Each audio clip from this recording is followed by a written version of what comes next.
السلام علیکم دوستو، جڑ بھی موسم وغیرہ میں خوش آمدید۔ ضرب المثل تو آپ نے سنی ہوگی، ساڈا کتا کتا تے تہاڈا کتا ٹامی۔ یہ مثال تو ہے ذرا عجیب سی، لیکن صورتحال کچھ اس طرح بن گئی ہے کہ اگر ہم پر حملہ ہو تو جناب وہ تو حملہ ہے، لیکن اگر کسی دوسرے کی ذات پر حملہ ہو تو وہاں پر کسی طرح کی کوئی آواز نہ اٹھائی جائے۔ اسلام آباد ہائی کورٹ کے جج صاحبان کے اوپر جو ہے وہ ان کے اوپر اثر انداز ہونے کا کوشش کی جائے۔ اسلام آباد ہائی کورٹ کے جج صاحبان اس بات کا اظہار کریں کہ جناب ہمیں من پسند فیصلوں کے لیے دباؤ میں لانے کی کوشش کی جا رہی ہے، یا ہمارے جناب عزیز و اقارب کو ہراساں کیا جا رہا ہے تاکہ ہمیں دباؤ میں لایا جا سکے، تو اس کے اوپر نہ صرف خطوط لکھ دیے جائیں بلکہ پوری کی پوری ریاست کو یرغمال بنانے کی کوشش کی جائے اپنے فیصلوں پر۔ تب کسی طرح کی انڈیپینڈنس آف جوڈیشری کے اوپر آواز نہیں اٹھتی۔ لیکن اگر کوئی ایسا جج جس نے عمران خان کے حوالے سے فیصلہ دیا ہو اور وہاں پر خیبر پختونخوا کی حکومت اس جج کی زندگی کو اجیرن کر دے،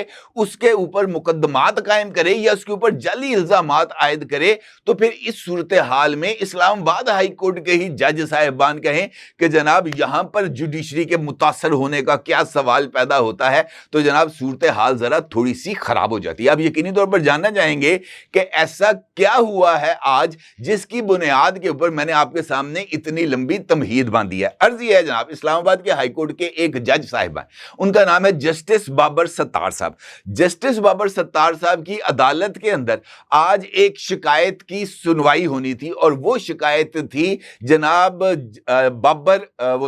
ہمایوں دلاور صاحب، جو کہ جج تھے جنہوں نے عمران خان کو سزا سنائی تھی، اور وہ پہلی سزا تھی جس کی بنیاد پر عمران خان صاحب جیل گئے تھے۔ ہمایوں دلاور صاحب کے خلاف سوشل میڈیا پر ایک کیمپین چلی تھی عمران خان کے خلاف فیصلہ دینے پر، اور پھر خیبر پختونخوا کی حکومت کی طرف سے ان کی جائیداد کے متنازع ہونے کے الزام پر ان کے خلاف ایک ایف آئی آر کا اندراج بھی کر لیا گیا تھا۔ پھر اس کیمپین کے حوالے سے ایک شکایت ایف آئی اے کے پاس درج کرائی گئی تھی، اور پھر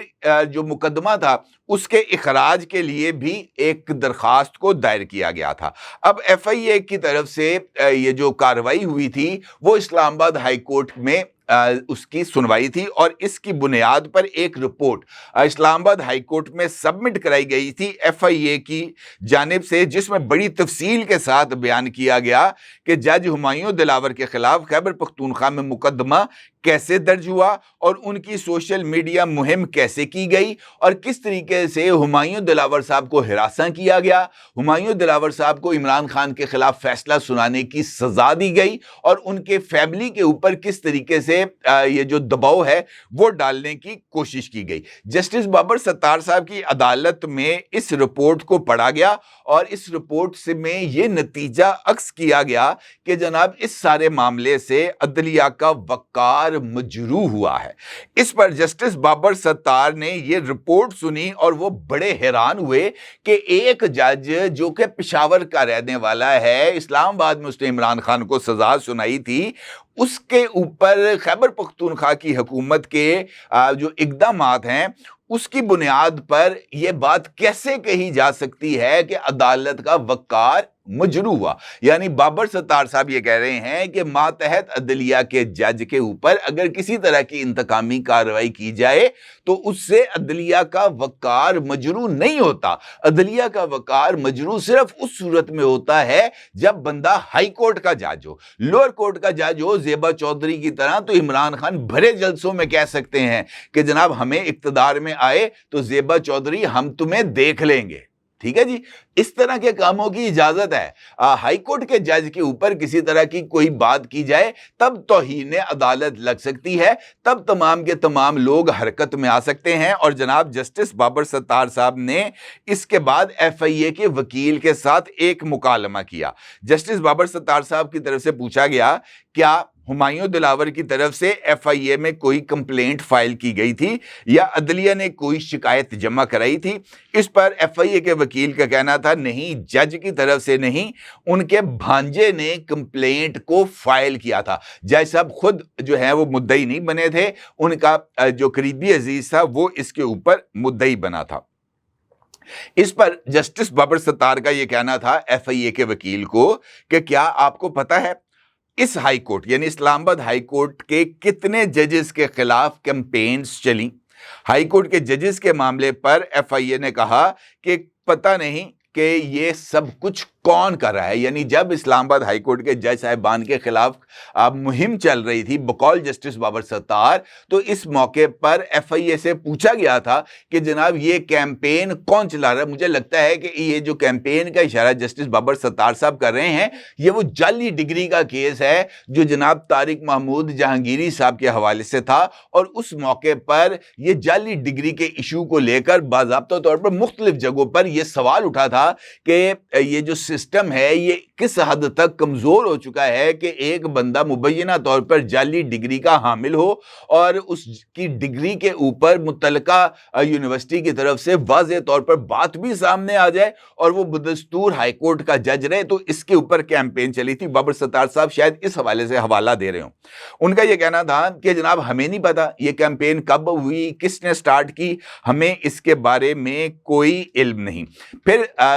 بابر ستار صاحب نے کہا کہ آپ کی پوری رپورٹ جج کے گریونس کے اوپر ہے. کوئی بھی بندہ جج کے بہاف پر شکایت کیسے درج کرا سکتا ہے؟ ایف آئی اے رپورٹ میں سوشل میڈیا سے عدلیہ کا وقار ختم کرنے کا لکھا ہے. کیا آپ کو پتا ہے کہ اس ہائی کورٹ کے کتنی ججز کے خلاف بدنیتی پر مبنی کیمپین چلیں؟ ہائی کورٹ کے ججز کے معاملے پر ایف آئی اے کا کہنا تھا کہ کچھ نہیں پتا کون کر رہا ہے، جبکہ اس کیس میں یعنی ہمایوں دلاور کے کیس میں ایف آئی اے کو سب پتا چل گیا کہ جناب کون کیا کر رہا ہے، حالانکہ متعلقہ جج نے خود بھی کوئی درخواست کو جمع ہی نہیں کرایا تھا.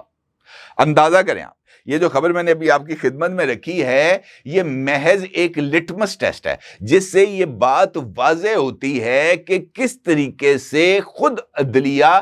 میں تقسیم آ چکی ہے. وہ جو پرو عمران اور اینٹی عمران جو کیمپ ہے وہ محض سیاست کے اندر موجود نہیں ہے، بلکہ یہ تقسیم عدلیہ کے اندر بھی موجود ہے. وہ جج جس نے عمران خان کو سزا دی اور وہ جج جس نے عمران خان کو ریلیف دیا، دونوں کے کردار اب آپ کے سامنے بہت ہی حد تک واضح ہیں. مجھے ایسے لگتا ہے کہ عدلیہ میں آنے والی یہ تقسیم جس طریقے سے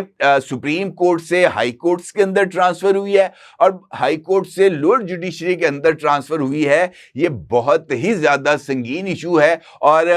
جس کے وجہ سے یہ پورے کا پورا نظام انصاف متاثر ہو چکا ہے اور اس کی ساکھ برباد ہو چکی ہے. بہتر یہ ہے کہ جج صاحبان دیکھیں کہ انہوں نے پاکستان کے نظام انصاف کے ساتھ جس طریقے سے گھنونا مذاق کیا ہے، کیا یہ مذاق مزید روا رکھا جا سکتا ہے؟ اور کیا اس تقسیم کی بنیاد پر کسی ملزم کو بیل آؤٹ کیا جا سکتا ہے، اس کو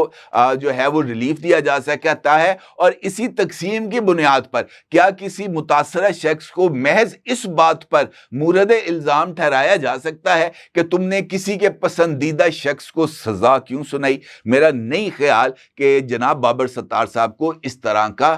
رویہ عدالت کے اندر رکھنا چاہیے تھا. اپنی رائے ضرور اظہار کیجیے گا. آپ کو بہت شکریہ. اللہ حافظ.